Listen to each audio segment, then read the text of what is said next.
Hello and welcome to Men in Progress, the podcast of United Methodist Men of Trietsch, and it's part of the Life Plus God podcast series that Trietsch Memorial United Methodist Church sponsors here in Flower Mound, Texas. I'm your host, Dave Casey, a longtime member of the men's group here at Trietsch, and just one of many men that trying to live out our faith and grow in our relationship with Jesus Christ.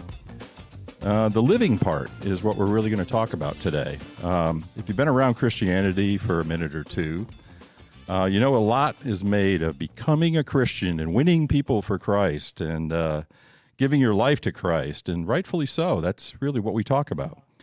But too often, I think the conversion side of the equation outweighs the work side, and it's really just about half of what it means to be a Christian. Throughout the Gospels, Jesus calls us to live a life of service, to love and care for those that are less fortunate. And what that means and what that looks like is what this episode of Men in Progress is all about. So I've got three guys here that we're going to discuss this with. Three of my brothers from Trietsch, Mr. Mike Sherwood, Kevin Cummings, and this is a big risk, but Doug Meyer, one of our pastors here at Trietsch. So that's right. We're bringing in a pastor. So you guys need to be on your toes, because you A game. Yeah, A game, because there will be a test. There will be a test. So guys, welcome. And for Doug, I guess this is your first time. It is on this. It is. This is my even though we're in your office. jump in the deep pool. Well, we're going to see if you can tread water. So there you go. And Mr. Sherwood, I don't think you've joined us before, have you? I haven't. Oh, well, this will be great. This will be great, because this is right up your alley, because this is what I know you for. And Mr. Cummings is a veteran.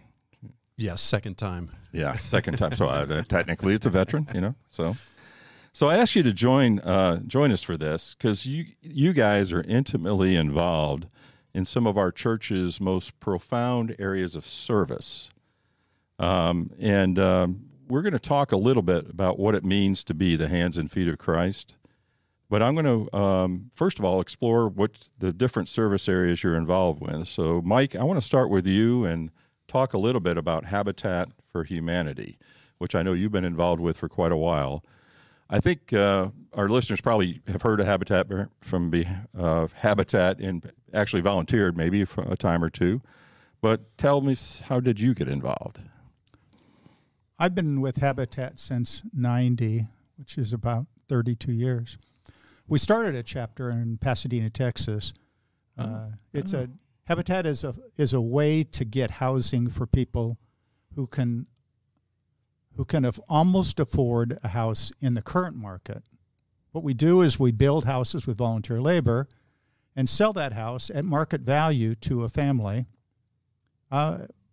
And they pay a mortgage that they can afford, usually for a 30-year note.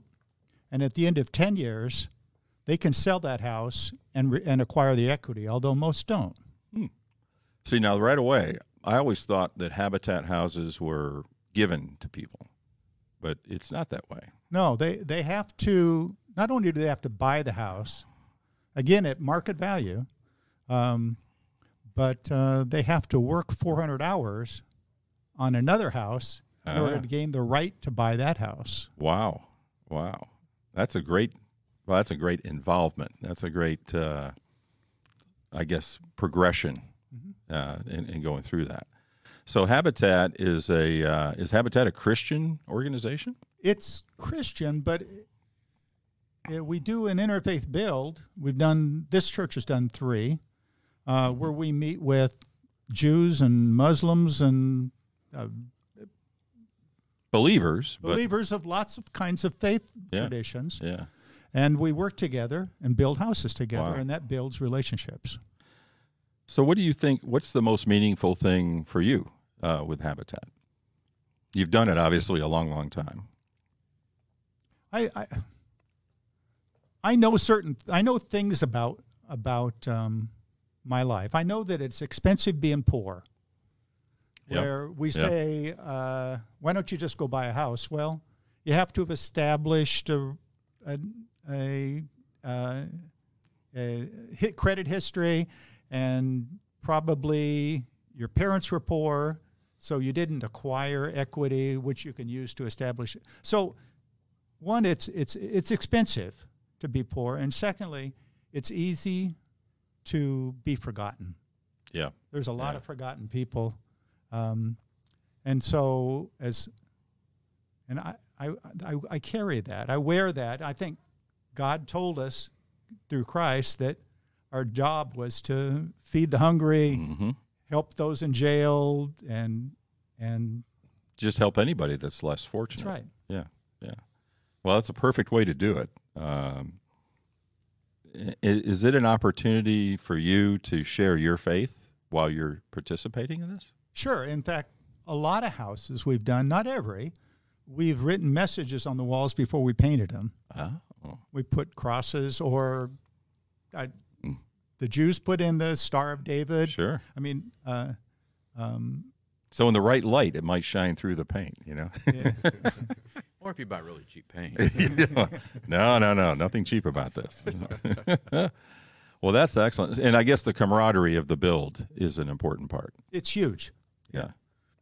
I think even just getting to know people of other faiths and kind of where they're coming from. Well, we have to, when you work with someone, you have to learn how they work. Yeah. And so there are rules in other faiths that I wasn't aware of. You don't touch women in the Muslim faith. Uh-huh.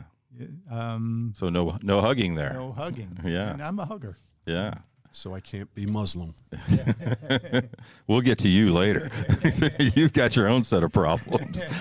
So, well, super. That is incredible. So that I've worked on a couple of habitat builds, over the years, but it's certainly something that I've always admired, and I've always thought that it is a way to physically help someone less fortunate. It's not writing a check. It's not dropping a coin in the bucket. It's much more than that. And it builds stability within a community. Within a community. Sure. Yeah. With those habitat houses in Homestead, the habitat houses, and the Homestead hurricane in Florida, the habitat houses were the ones that hung up. Really? That's our telling. Roof stayed. Yeah. So because we build a superior product. You've got good, and as a carpenter, and I'll reveal that's your job. You're a carpenter. So you're unique in the habitat community. I think a lot of us that go just don't know which end of the hammer to use. And you're a guy that what's right when it comes to that sort of thing. So that's awesome. That's incredible. So now we're going to get to Mr. Cummings. And we touched on this a little bit in our last visit with Kevin. But Honeydudes, tell me about Honeydudes. So about 14 years ago, we decided we were going to start a new mission, help out military wives whose husbands are deployed, single moms, and widows. And it's kind of built and built and built. We've seeded other churches. We hear those churches are seeding other churches. But whatever two guys can knock out in an hour and a half, we dispatch two guys. Whether it's changing out a ceiling fan, removing a dead bush, anything that's just usually on the Honeydudes list. Mm-hmm. The Mr. Fix-It. Yeah. Correct. Yeah. So how is it organized? I mean, how do people access this? Honeydudes.us is the website. If you want, you can always call me directly. Mm-hmm. And I'm not sure if I should give my phone number right now. Probably don't do that. But people do call me directly in this community, and the people that run the other churches that are doing the same thing. Wow. So a couple of neat things really came out of this experience. I love the growth. That means it's a God-driven thing. It's not a Kevin-driven thing, which I'm very thankful for. But we have 60 volunteers here in the Louisville, Flower Mound, Highland Village, Double Oak area from 6 different churches. Wow. So there is some interfaith going on there also. Yep. And it's built a lot of good relationships between men that didn't maybe even know each other. It gave them a way to plug in. Yeah, definitely. Well, and I think I know this answer before I ask it, but do you see this involvement? And I know that you kind of had the idea, but there were a lot of people that came along and made this happen. But do you see this service as a way to share your faith with others? Yes, definitely. At the end of every honeydew that we do, we always pray up the lady that requested the help and thank her for allowing us to be the hands and heart of Christ. Wow. That is tremendous. That is tremendous. Hey, there's another bonus, just a real quick aside. One of the things that we didn't think of going in, but has been such a blessing, is taking our young men with us to teach them how to be good husbands later in life. I'll tell you right now, my youngest son has over 250 hours of volunteer stuff, and he can change a ceiling fan out in about 20 minutes. So do you actually have to be a widow or to request? I mean, could I change my voice and get you to take care of my ceiling fan? We prefer never to say no. Okay. Now, if it's doing electrical and standing water, we're going to say no. Yeah. Okay. If there was a lady that was so funny, she's about 95 pounds and about 95 years old, and she asked me point blank to my face, "You're Kevin with the honeydew?" I was like, "Yes, ma'am." And she goes, "Can you send a couple of guys over to help me out?" And I was like, "Yeah, I guess. What are we doing?" And she goes, "Well, I need you to send some brawny guys." I'm like, "What are we going to do with these brawny guys?" And she goes, "I can't push down hard enough on the 20-ton jack, but I can slide the shims in." And I went, "What are we jacking?" And she goes, "I have an A-framed house that needs to be leveled every year or two." And I was like, "No, we don't do that. Get it engineered. We don't do that." I can see one click and popping all the pipes, at the same time. Wow. Sounds like she'd done it a few times on her own. Oh, yeah. That's awesome. That is awesome. So, whenever Christians and churches reach out to help the less fortunate, I think it can be meaningful to help those close to the church here in our community. Obviously, Habitat, Honeydews, we're right here local. We're doing stuff right down the street. At Trietsch, though, we made a decision in addition to that. Long ago, we made a decision to help those a world away in a country called Mozambique. And so we've had a 20-year history of helping a community in that country, and I know Mr. Doug has been involved with that from time to time. Yes. So can you tell us a little bit about what Trietsch's history is with Mozambique and kind of what that ministry looks like? I'd be happy to. The simplest is it's really kind of an ironic God thing. Two sisters, Marilyn and Barbara, were on a trip, not a mission trip, just a trip to Africa. And they came upon a little community, and I'm going to be honest with you, I don't know, there are two that we serve, Chikuki and Kambini. Mm-hmm. I think they were in Chikuki. I don't know that, or along a path. That's the one I've heard of more, I think. Yeah. And because of who they are and their kindness, they struck up a conversation with a young man, and that begat that. And pretty soon they were talking about, how might we help you? I mean, it literally was just this domino of care and compassion and a connection, I guess would be the other C word. Mm-hmm. And it was all around, at first, learning English and connection. And this young man was so overtaken, and as were they, about the prospects and possibilities that it was a God thing, I guess. One of those transparent God moments where God said, I think maybe we got a connection here.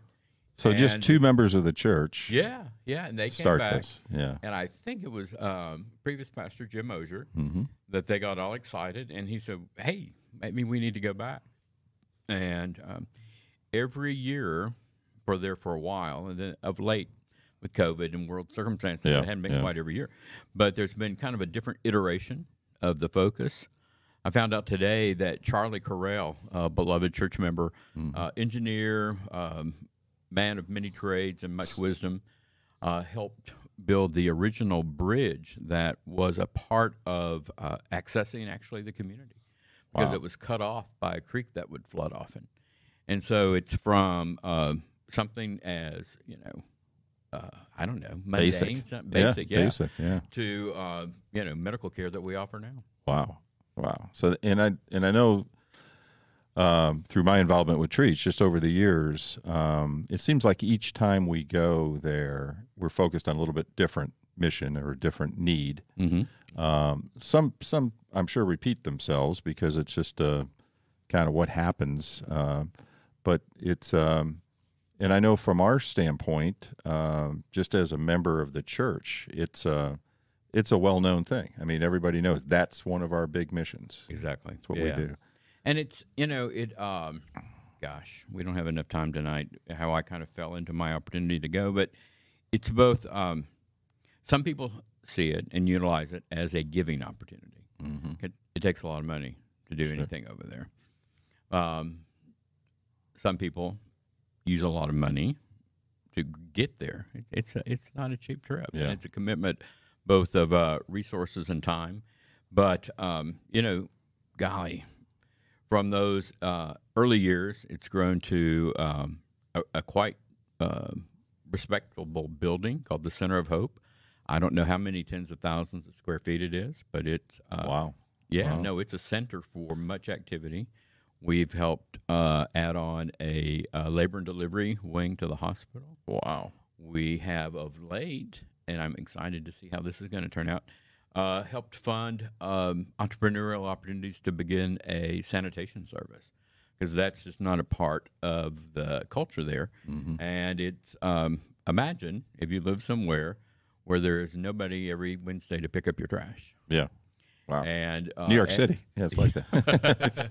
well, and then just the domino, right? You got Yeah. trash, you got Yeah. rats, you got rodents, you got nasty water, and that just begets culture of not caring. Yeah. So, yeah, I Well, mean, that's just a fast flyover of all the different things we've done. The other thing that I've seen that's most gratifying, it's the constant connection. Mm-hmm. So I think Americans in general and maybe some charities in general are kind of guilty of kind of parachuting in. We're going to help you, give you all this stuff, and then we're gone. We get back on the cruise ship and do whatever we're going to do, right? So this constant friendship and relationship between Trietsch and these communities, I think, is one of the most important things.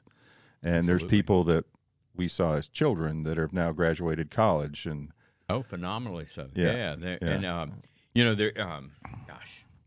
there are young men who were part of that early effort, I guess, by Barbara Maryland, who now have phenomenal jobs. One with the UN representing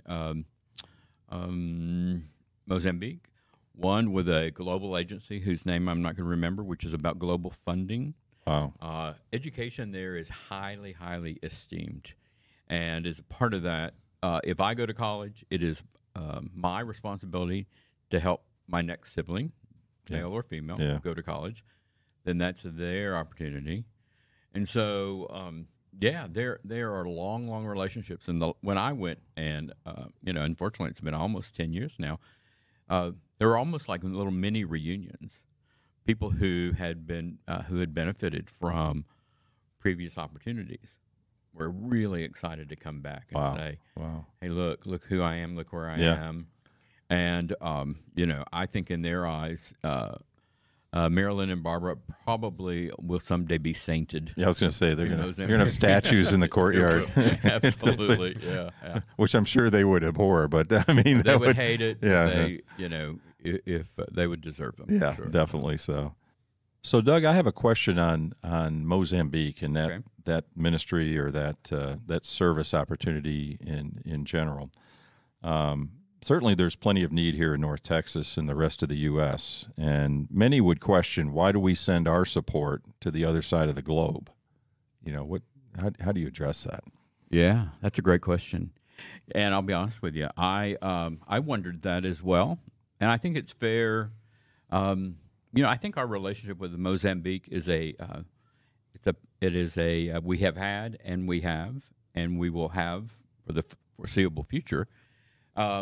So it is that which we are going to go do now. We have a history. We have an established process over there. Mm-hmm. I think that there is nothing that says somebody who kind of has an entrepreneurial spirit and a passion couldn't start a new mission.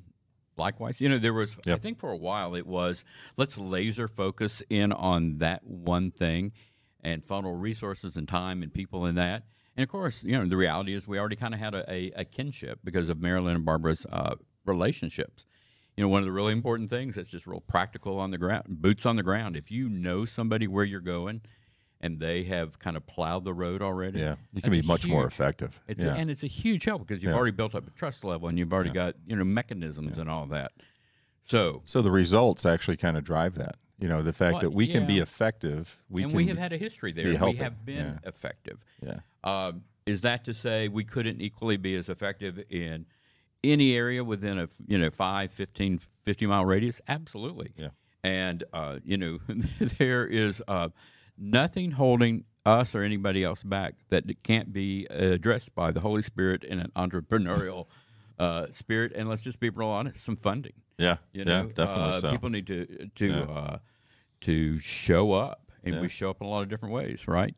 Man, that's a really, really hard thing. And I have at times been kind of skeptical about it, and at times a big cheerleader for it. And it's not for everybody. Sure. It is for the person who really is willing to, for me, I had a huge fear of almost all of my life of going out that far out of my comfort zone. Yeah. And, if maybe somebody else's comfort zone says, hey, I think I could handle an English-speaking country like Belize or Costa Rica or something where like they have good diving, nice beaches. Absolutely. You know what? All the good stuff. Sometimes the Holy Spirit uses interesting-looking carrots to get the work of the kingdom done. Yeah.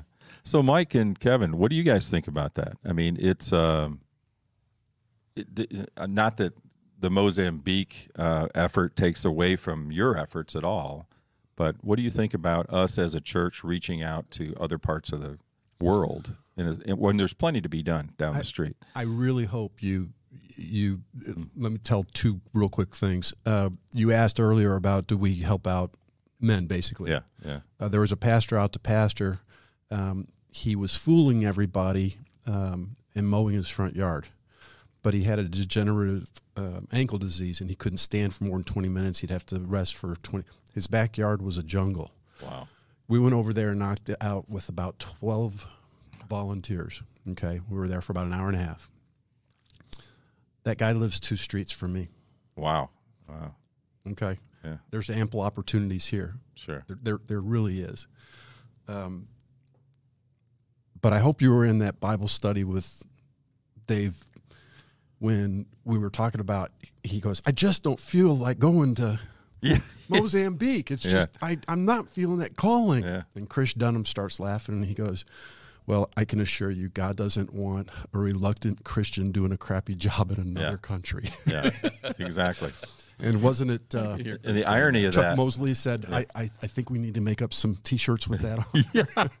And ironically, and that was Chris's lookout. He says, I can do what I can do, but I'm not going to go to Kenya and do anything. He has an incredible ministry in Kenya now.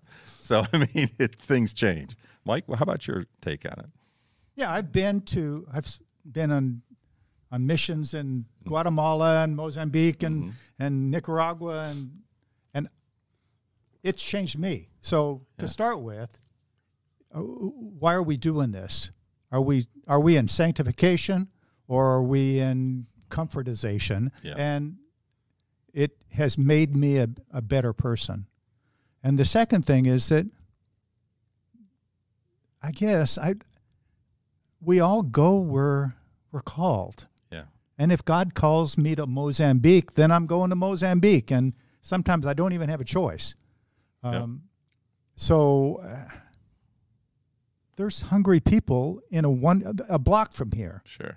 So nothing in the Bible says, in fact, the Bible says instead, go to Corinth. Yeah. Go leave Rome, leave Palestine, leave and go away. And so we do the way God calls us. And there's no reason we can't do both. And there's no reason we can't do both. Yeah. And I guess in Matthew where he says, did you, when you see me hungry, naked, in prison, I mean, there's nothing that stops any of us from going and doing. It doesn't have to be, hey, sign up at the church. all of that does not have to happen under any kind of Trietsch sanctioned Correct. event. I will tell you one last little funny story. So, a long time ago, when I said yes to being called into ministry, I said yes, but I had like a big asterisk by it. And I said, okay, God, I think here's the Doug plan, God. And God probably just folded God's arms. It's like, okay, give it to me, big boy. And it was, I'm not going to preach. I'm not going to marry or bury. And God forbid, thank you, God, I would ever go to like a place where I'm uncomfortable. And I said out loud, Africa. And now, 32 years later, I have married and buried and preached and gone to Africa. And so I've also learned I just keep my mouth shut. I don't say to God anymore, hey, here's what I'm not doing. Because it's, I think the other thing is, and this, I don't think gets enough push. It is life-changing for the receivers. It's life-changing for the giver. Yeah. And, the big V word, vulnerability, man, that scares the crap out of most of us to think I'm going to release the control over my life to God. And God goes, oh, okay, that's cool. We're going to go to fill in the blank, right? Yeah. It could just be, neighbor's yard or habitat or wherever. But, man, when we're not the directors of our own show, whoo. Yeah. It's amazing what can get done. I mean. Yeah. So I imagine, given the length of time you guys have served and some of the vignettes and things that have happened, that there's been emotional stories that you can relate. So I'm going to put you guys on the spot, and I'll start with you, Mike. Can you remember a particular habitat build where something really emotionally touched you? What happened, either during the build or as a consequence of it? There's a time at the end of the build when we give the keys to the new owner. Yeah. And that's always a time of excitement and as I've gotten older, more tender. I'm getting, and so 2 houses ago, the Tamar family, the father was a doctor in his home country in Africa. And I don't remember which country, honestly. Here he was driving a cab. Yeah. Isn't that amazing? Yeah. The land of opportunity. But he had a cab to drive. Yeah, so, yeah. And that just was, there's something about giving a person an opportunity to raise their family. Sure. That he had 7 kids. Just that safety and that. Well, it's generational shelter. Change. That's the thing. That's what we're talking about in Mozambique. Yeah. That's what we're talking about with Honeydudes. We're changing not just that one person, but we're changing the lives of their families, of their kids, and of their kids' kids. It's a change of vector. That's it really right. is. Yeah. That's awesome. Yeah, I've seen a couple of those ceremonies. I've not been to one when the keys are presented, but I need to make a point to. First of all, I need to make a point to get off my butt and go volunteer to help, and then secondly, attend that. But Dave, showing up is 90% of it. Yeah. So we've got the easy A. Well, I know you've got probably a boatload of instances, but is there any that stand out to you, Kevin? There's a huge one that stands out because every time we seat a church, this is the photograph that's behind me. There was a lady who had her daughter living with her because her daughter went through a divorce. And this lady was in her mid-70s, maybe 80. And we're moving stuff out of the garage. And I see the lady kind of like disappear a little and flop down in a chair. And you could just tell like her world was being ripped out of her. She was feeling so bad for her daughter. Yeah. So I walked over and I knelt down in front of her. And I took her hand and said a very quiet, intimate prayer with her. Okay. My wife catches me a couple days later and she said, I want to show you something. I was like, what? And she goes, Garrett showed this to me after your last Honeydudes. Now, this is almost 10 years ago. He snapped a picture of me kneeling down and praying with a lady that had a broken heart that I had never met before that day. Wow. Okay. And what it does to the kids is I see it as they no longer, dad reads the Bible, dad studies the Bible, changes it into dad's doing the Bible. Living out the Bible. Yeah, yeah, definitely. For it to affect him to where he took a picture and had to share it with my wife, I just it kills me every single time. Yeah, that would me as well. I mean, that's incredible. So it's a lot more than hanging ceiling fans and fixing leaky pipes. Yes. Yeah, it's way beyond that. It really is. Yeah, really that's tremendous. Okay, Doug, how about your Mozambique experience? You know, I don't even really know where to start. I think one of the ones that was the most striking was when I went, I really think they didn't know what to do with me because I really don't have any skills other than comedic relief. Yeah. Preach a little, talk, pray, and just, pat people. I did not have You're an encourager, influencer. Well, there you go. Yeah. But they had scheduled me to have appointments, and I will call it, they presented me as like a quasi-counselor. And a lady came in, and an elderly lady, older than me, and what? A little closer. Oh. Yeah. And said, now, mind you, I only speak English, and roughly at times. Yeah. They speak Portuguese primarily. Wow. And she had a little bit of English. Yeah. But the long and the short of the story was she had been discarded, which is not unheard of in that culture. It's a very patriarchal culture. Mm-hmm. And if dad or grandpa is just weary of you, all he has to do is moderately disable you. And I say moderately only in that they take a machete and they will cut off a couple of fingers. Wow. And then you're no longer capable of using that hand. Wow. So she was now discarded. Gosh. And she couldn't go back to her home. She couldn't go back to his family. And she had lost, I forget which hand, but 2 or 3 fingers. And wow. I was shocked, overwhelmed, naive, confused. What do you do with that? What do you do with that? And listen to her. And I really think maybe she thought I had access to, hey, can you get me a job at the hospital, or can you do that, or can you do? And I don't know. It's one of those moments in like a pastor's life where I look back and like I can see her right now. I can close my eyes and see her right in front of me, and I have no idea. I trust that God, through the Holy Spirit, touched her life. Because I felt very inept. Yeah. And overwhelmed.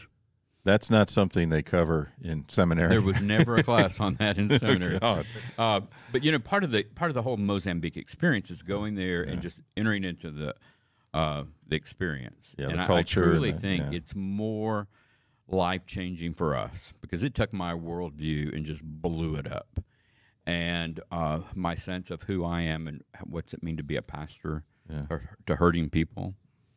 And so maybe, I don't know. The only thing I somehow reckon is I showed up. Yeah. Well, I think a man representing, in her mind, been hurt. Yeah. You know? Exactly. And, so I tried to be the Christ caring to guy. her, Yeah. Yeah. Wow. And I'm sure you were. I tried. And do that. So, and this is a little lighter, but still on the same track, I guess. When you're talking to others, how would you express to them maybe the impact of leading a life of service and why they might want to consider doing that? So, Mike, have you talked to people and recruited people to Habitat and just said, this is a great opportunity and you'll get a lot out of it, just trust me? Or how do you do that? Well, there's lots of facets to it. Doug just talked about the emotional aspect to it, and doing something for someone else. For me, it's one of my spiritual gifts is service, and so doing something for someone else buoys me up. That's how, when I talk about Christ, that's what I talk about. Yeah, how Christ affected me, not how Christ is gonna change you, because I don't know how Christ is going to change you. But you can tell about your experience. I can talk about my experience. Yeah. And the other piece of it is that it trains a lot of people in a lot of really, much like honeydews, in common household problems. Let me teach you how to change a fan. Let me teach you how to hammer a nail. We take little kids, 17-year-olds, and it's their first time ever holding a hammer. Yeah. And they don't know how to do it. And by the end of the day, they're hammering a nail. And that's pretty exciting to see. And then you ship them off to honeydews and say, hey, got another gig for you, right? That's awesome. So, Kevin, I've been on a couple of honeydudes deals, actually with my son as well. And it made a lasting impression on him as well. And it's, I would say, I don't know. When you talk to people about it, how do you describe it, or how do you encourage people to become a part of it? So when we testify, how I get people to volunteer is different than when we testify. Okay, the volunteer thing was with Reverend Lyle Benson. Yeah, remember Lyle? Yeah. We had 3 different meetings, and it was over a coldie. Yeah. And I had sign-up sheets at the top that said James 1:27. And when the guys would come over, I'd buy them whatever they wanted, soda, coffee, a coldie, whatever. But I said, do you know what this James 1:27 is? And they said, no. And I go, then you really need to sign up for this. Yeah. That's how we got the original. You'll at least learn that verse, won't you? But the testimony part of it is truly, I believe every man is born with a hole in his heart, okay? And we try to fill it with every worldly thing and make mistake after mistake after mistake, whether it's drinking or smoking or women or gambling or you fill in the blank, money. I mean, you try to fill in this hole that's in your heart. You finally give your life over to Jesus Christ, and that hole in your heart is gone. But then what? Yeah. Okay? We took a little test a while ago to find out what what their passion was, but also what their gift was. And I teased Doug about this. I didn't need to take the test. Servant is like scrolled across my forehead. Yeah. And he said, what's your passion? I said, women, which is why you probably don't want me talking from the altar. And he did a little dance that whole time I was up there talking. Yeah. But an administrator needs to do something administratively in a church. A healthcare person that's passionate about healthcare needs to, healthcare of the kids in the Sunday school. It's whatever your passion is. If Jesus has really taken root, you feel compelled to serve in the way that you can and are equipped. And match it up. Just match it up. Because there's a ton of service needed in all different aspects. I should not be somebody that does paperwork. Yeah. Period. Okay. Yeah. It goes very badly. Yep. I've got a good friend that's done a lot for this church, and he says, the worst thing you do is put him on a committee, because he said one thing is he destroys the committee, but that's not his area of service. So I think it's imperative that each of us kind of figure out what we do best and embrace that. So in Doug, in talking to people about Mozambique specifically, is it something where you talk to them like, well, maybe you should try and go sometime? Or I know a lot of us have supported Mozambique remotely, but to me, it seems like it would be kind of the pinnacle to actually go there and do that. Yeah, I think maybe you're right. I think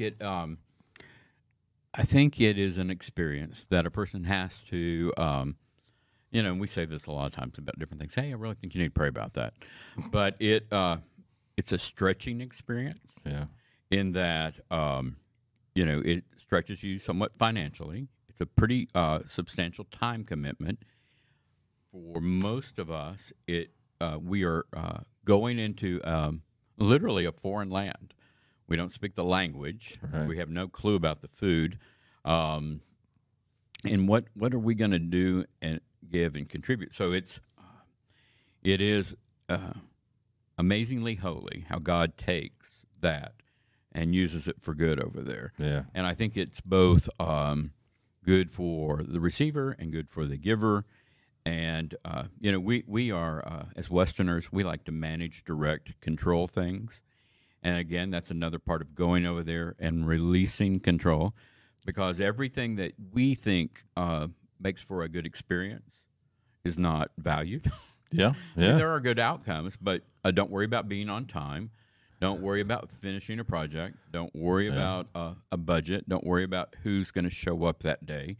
Because all of those are such fluid variables over there, because there are so many other things that are variables that are taking the participants away on any given day. Yeah. And so, it could be like showing up at a Honeydews or Habitat Day and saying, hey, we're going to really do a lot today, and part of that's dependent on electricity. Well, it could be that you're in that season of time where you're not going to have any power for 48 hours. So you've got to be able to scramble, punt, and put, new game plan. Today we're digging. Today we're digging. Or, and by the way, we don't have any shovels. Today we're doing this, or today we're doing that. But I think it is a good and right experience for all of us to get out of our safest place and go to that thing we imagine that we don't have anything to give or do, whether it's Mozambique or any third world country. We joke around here a lot about how we live in the Highland Village, the bubble, around bubble, right? The bubble. Well, this is like, Dorothy, this is not Kansas. It's just a whole nother phenomenal. I can't even put into words. I wish I had my photograph. Yeah. Well, and it's I think overall, when I sense it in talking to all of you guys epitomize servant leadership. That you guys are willing to serve with no expectation of return, no expectation of a quid pro quo, that you're just there to help and just there to do the best that you can for someone else. And that's why I love this church. That's why I love this men's group, I'll tell you. So there you have it. This is episode number 8, believe it or not, of Men in Progress. We hope that you were blessed in some way with our discussion and will join us for our next one. I want to thank my brothers from Trietsch, Doug Meyer, Mike Sherwood, and Kevin Cummings for joining me, and the church production team for helping put this together. As we say in Proverbs, as iron sharpens iron, so does one man sharpen another, and certainly this group is an epitome of that. So until we meet again, let's all try to just be Christian men, be better fathers, better husbands, better leaders, and just better. I'm Dave Casey, and we'll see you next time.